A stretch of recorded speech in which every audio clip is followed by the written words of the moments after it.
এইটুকু একটা বাচ্চাকে তুমি এত দূরের একটা হোস্টেলে একা একা রেখে দেবে?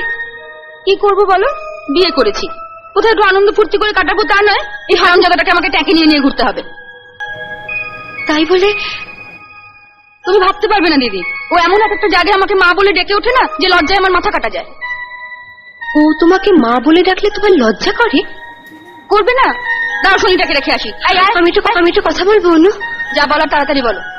ওকে আমায় দিয়ে দাও না। তোমায় দিয়ে দেবো? হ্যাঁ দেবে।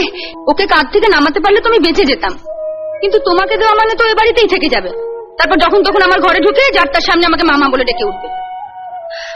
আমি যদি ওকে তোমার ঘরে যেতে না দিই? পারবে আটকে রাখতে?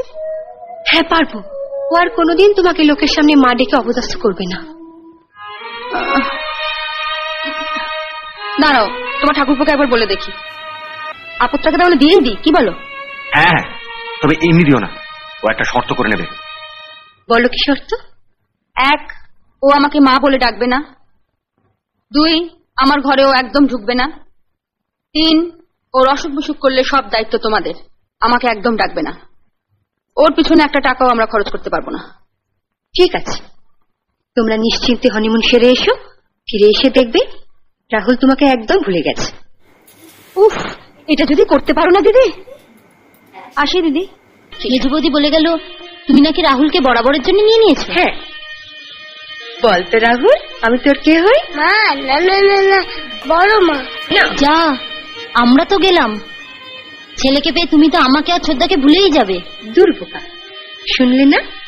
আমি রাহুলের বড় মা আর তোমাদের ছোট মা। অনেক ভাগ্য করে জন্মেছিলি, তাই এমন মা পেলি। না না মা না, বড় মা।